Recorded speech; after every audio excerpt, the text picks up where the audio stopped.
rise and shine, beautiful souls. So listen, guys, after seeing all of y'all comments on the Kirk Franklin video I just put up, I feel like it deserves a little bit more deliberation.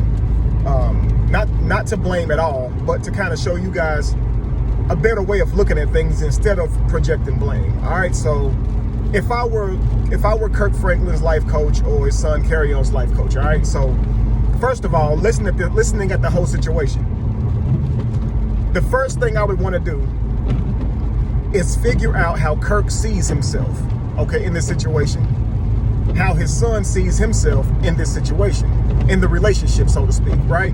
Because looking at comments, I'm seeing a lot of fathers say, you know, I would have went off if my son talked to me that way. Like, I wish my son would speak to me that way. I would have did worse. I would have knocked his head off. I would have put hands on him, right? And they use this phrase that most of us heard growing up. I brought you in this world and I'll take you out, right? And this becomes the logic for being able to behave by way of using violence. Listen, guys, it's like, I feel like if you take a look in the mirror first, find out how it is you see yourself, you can kind of realize that's kind of what your behavior bleeds out of. Your ego, right? Your ego is how you see yourself, the person that you think you are, right? So based on the person that you think you are, you're going to want the world to respond to the person you think you are, right?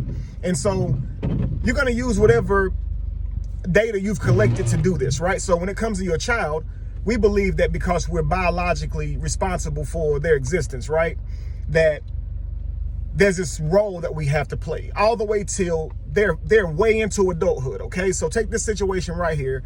This is not an adolescent or a teenager. This is a 32-year-old man having a conversation with his father, okay? So a lot of you guys are saying, well, if my son talked to me this way, this is another grown man, family. And so I know this is common and it's accepted. That's why these things won't be addressed typically, because it's common and it's accepted. And so because we live in it, we can't see outside of it and see that maybe that's not the correct way to live, right? When you're raising your child to be a man or woman, right?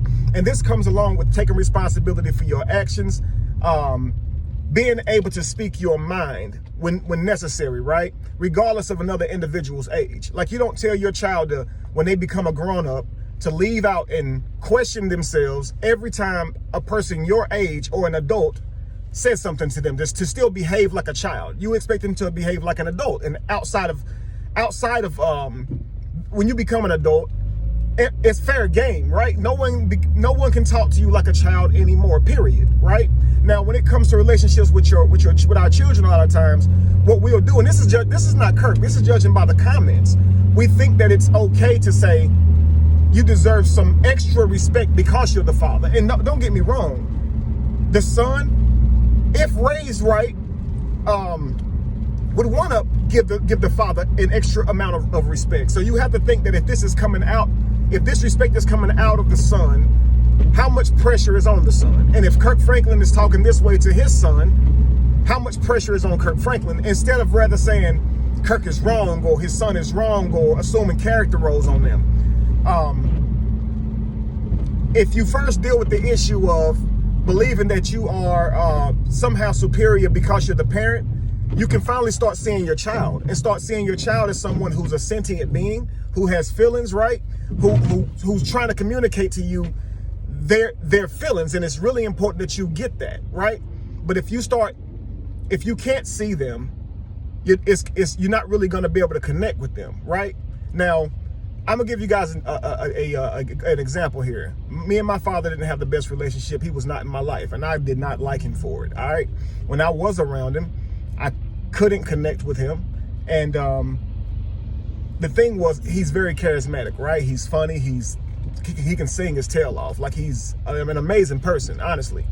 But because he wasn't in my life, I couldn't see past all of the expectations I had, the doubt, the times he let me down, right, through my expectations of him. And you know, as a child, we believe that our parents should just know what parenting is, or it should just kick in, and they should just be a good parent and know what that looks like. But a lot of times people just don't. And I was holding him to a standard that I actually never had a conversation with him about, to tell him my expectations of him or whatever. And so I'm upset because I'm like, if you were a father, you should have just been in my life. You should have just done all these things, and rightfully so, you know. But we finally had a conversation about this years ago, and I just said, why wasn't you in my life? And he said, well, my father wasn't in mine. And I asked him, how did that make you feel? And he began to cry. Like, and my father's not a crying man, you understand? So he began to cry, and that's when it hit me that, like, that he thought about it, and that's when it hit him. He didn't, I always say metabolize. Like, when you're in a situation, how do you digest it? How you metabolize it may be different than someone else, right? What someone else eats, they may be able to eat a certain food or live on a certain diet, and they may not gain weight at all, but you on that same diet may gain a lot of weight, right? So how you metabolize things is different than how someone else does. So how he metabolized that was, while he didn't like how his father treated him, I guess he assumed that that's just how it goes. So he replicated what was done to him, right? So for me, I didn't like how he wasn't in my life. So I said, I'll never do that to my child. So I set out with this agenda to be a better parent than he was. You see what I'm saying? And I didn't want to. I knew how it felt, and I didn't want to put that on anybody else. We metabolized it two different ways. It didn't mean that I'm somehow better than him. It just meant that this is the route I went from how I metabolized it. You see what I'm saying? At the time he said it, it made me feel like, I guess I got it. You know what I mean? But I was still hurt over it. And this feeling never went away until I dropped those expectations of my father. And I learned to see him as the person that he is, rather than a father. You see what I'm saying? And so even on the flip side, Carry-on could be looking at his father through the eyes of someone who's still expecting his father to have done something more in his life. You see what I'm saying? And so there's a lot to cut through there. You understand? So you have to kind of see, like, how they see how they see themselves, rather.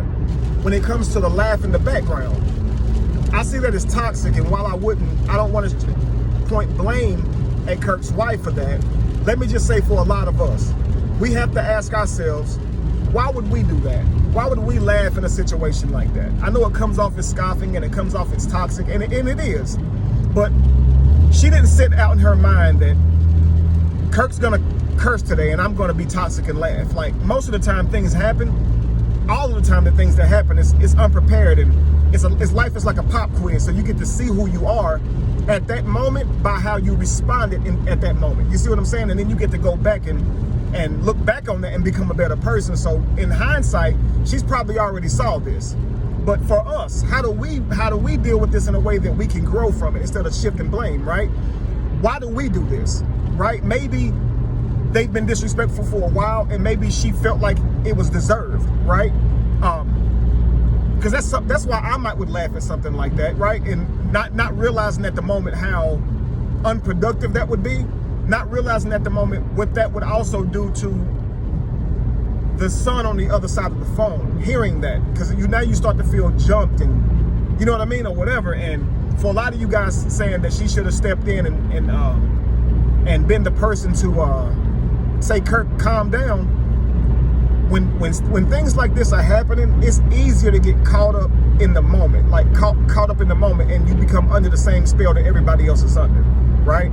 We do this all the time. Like, so being in the room, you can kind of get the emotions from even actually seeing the recording. A lot of you guys are having emotions from hearing the recording. So she's in the room, she's feeling the emotions. She's human, right? I call this being possessed, though. Being possessed, and I don't mean by way of like an actual demon. I mean being possessed by your own emotions to the point to where you are no longer in control. Your emotions are, and I can see this happen on all sides. I can see it happening when Kirk first did his outburst. If they're on the phone because they want to rectify a situation, I'm sure they didn't call each other because they want to argue and fight. So if they got on the phone with the agenda to clear things up, and as Kirk said, we've been trying to do this for a while. So both of them, they want to fix it. They're trying to be in each other's life. All right. So, but here's the problem. Now, ego's going to get in the way, right? Certain tones that someone uses, if his son uses a tone, Kirk's going to feel extra offended by it because it's his son. Now, if you drop that, you can see, okay, if my son is talking to me this way, there must be something that he's really upset about. So instead of now defending my role in his life, saying, hey, I'm your father, don't talk to me this way, I should maybe first try to understand that he must be truly hurting to even be talking to me that way. And these are things we can all do to be better in situations. And you can choose yourself and pull rank and say, hey, I'm your father, blah, blah, blah. But if you think that's going to bring out of your son, you're right, Dad. You are my father. I shouldn't talk to you this way. In this moment, you're wrong. And all that's going to bring out of him at that moment is more of what you got the first time. Now, in retrospect, it's 2020, so we can all see this. But if we practice this every time, recognizing that when someone speaks to us in a derogatory way, a way that we feel like is beneath how we want to be spoken to, they may be in a position to where that's the best way they could get it out at that time. Or they feel like they need to say that to get through to you. Because I can see Kirk cussing him out to get through to him. You can hear that. You can hear the anger. I'll break your neck. You can hear it. It's not really a threat. It's more like, you shouldn't talk to me that way. I don't know any other way to tell you this stuff. Like, you actually think he's going to break his neck? Come on now. I'm sure that there's nothing he could say to Kirk to get Kirk to do that to him, to physically harm him. You understand? That would imply that someone else could say these things to Kirk and Kirk wouldn't do anything. But if it's his own son, he would. And because it's his own son, he would. But that would mean that he loves his son less, which is weird. I'm not saying that should mean that your son or daughter or child or whatever should be able to talk to you in any kind of way either. What I'm saying is, when they do talk to you in any kind of way, and they're a man or woman now, treat them like a man or woman and don't pull rank. You see what I'm saying? Like, try to see where they are. Same thing with his son. We're two men now. So instead of saying, dang, my daddy talking to me this way, I can't believe daddy talking to me this way, say, this man is frustrated right now. This man is upset. He's angry even, right? So what are we doing to anger each other? Because we both got on the phone with the agenda to clear things up, potentially, right? Like Kirk said, we've been at this for a while now. So if the goal is to try to clear things up, and somehow we're going out, we're going way out of the way with this type of stuff that's happening now, right? It's because you're triggering each other, right? And so how are we triggering each other? I guarantee you it's identity headbutt, right? If that makes any sense to y'all.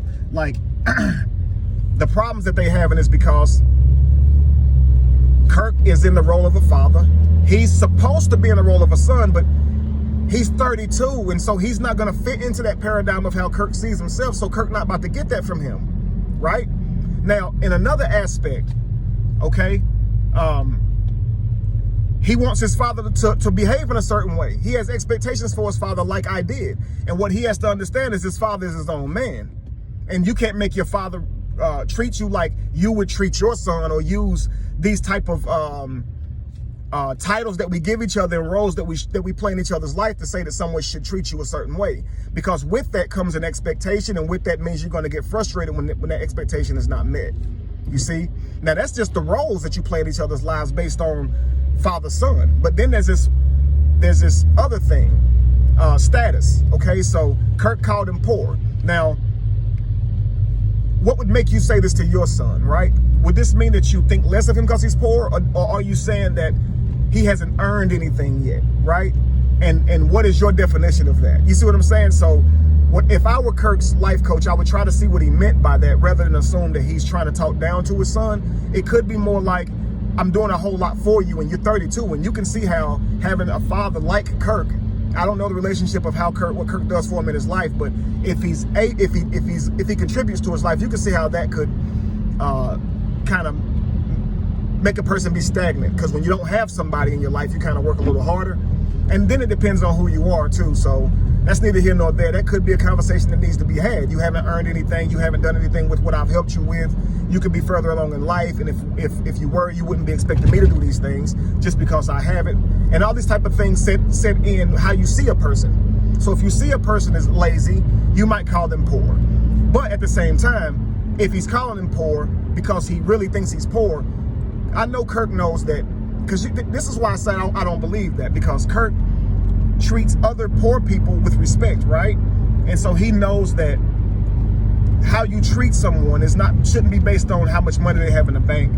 If they have a problem, if you've hurt them, especially if you play a role like father in their life, and they're talking to you about something, what they have in their bank account shouldn't even be relevant, right? And so that it has to be deeper than that. So all this shows me is that it's deeper than that, but it shows me it shapes how they see each other. You understand? And so this is where a lot of the problems are coming from. They love each other dearly, obviously. This is why they're able to make each other so upset.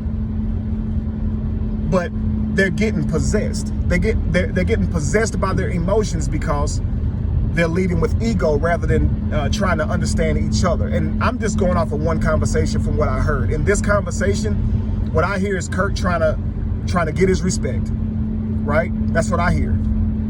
You understand? I didn't get to hear a whole lot more before that. Now I understand that if Kirk trying to get his respect, then he must have felt disrespected. And if his son is cursing back at him or even disrespecting him or make Kirk feel disrespected, then he likely feels disrespected or unloved or unheard, right? And so if you remove all the people out of the way and let these two people first sit down and tell each other how they feel about each other first. I love you, son, and I think this of you. Tell him all the good things about himself too. And if he did the same thing with his father like I was able to do finally, all those other walls begin to fall down. And now it becomes, let's hear each other. Let's truly hear each other. And let me say I'm talking to a man. And Kirk's son, Carry On, says, and let me say I'm talking to another man. Let's remove father, son, and expectations and whatnot. And let's start from today and get through this. That's what I would do, because from the outside looking in, it's easy to point blame and say, well, Kirk's a bad person. Hey, he's a Christian. He shouldn't cuss. Or that's probably how he acts all the time. Or we don't know whatever else. Instead of doing that, just look at it and reflect upon yourself and say, what would bring these type of behaviors out of me, right? Especially with my own child, because none of us want to have this type of relationship with our child. Let's be real. So the first thing I felt was sadness. Like I would never want this type of relationship with my child at all. I want to have a great relationship with my children their whole lives. And so if I realize that I'm contributing anything to that, I want to know so I can help get rid of that. And I'm sure if Kirk knew of anything that he was contributing to that, and his son knew, they could do their part. And if his wife knew, she could do her part. You see what I'm saying? Because they all contribute good and negativity, positive and negative, to these situations. And so how do you bring about balance? Accepting that your mistakes are you. Don't say I was just mad, or you're the one that brought me to this. If you squeeze a lemon, you get lemon juice. If you squeeze you and you get that out of you, it was in you. So don't blame the other person for your actions. You understand? Accept that's who you were when that happened and grow from that, because we all are a spectrum of actions, decisions, and emotions. You understand? Any of this can come out of any of us. So let's not be so judgmental, but instead, when we see these situations, we can reflect upon it. I saw a lot of you guys saying, that's why I don't have a relationship with my child today. So you throw away your relationship before you confront an ego. Before I lose my child, I'd rather see him as a man. You see what I'm saying? I'd rather see her as a woman and hear them and understand that, listen, man, you're not going to be able to control people. All you can do is love them and respect their decisions and know you raised them to be able to live their life in that way. You understand? And regardless, one day you're going to look your own father or mother in the eyes, every one of y'all, and say you're going to choose your lifestyle over their approval of it. Every one of y'all are going to do that. Let's be real. Your parents ain't going to be able to use those lines on you forever. Let's be real. At some point, let's start seeing each other for true beings, man, because you can get this to other people. I'm your child. You should definitely see me. I should definitely be willing to see you if you're my father. You understand? So if I were life coaching them, that's the type of things I would talk to them about. I wouldn't even shift blame. I know it comes from somewhere. Let's deal with it. If I knew more, I could say more. But from what I saw, that's what I see, family. All right? Be evolution. Be the change that you want to see. No candle loses its flame from lighting the other. And if you were to ever find yourself in the middle of chaos, that's why I say it's in that chaos that you find yourself, because it's in the chaos. That person that you are right in that moment, that's who you are. You also that person whenever you're great. You understand? But accept that that's who you are in that chaos. So the next time you're in that type of chaos, you perform better. You behave better. All right? Rise.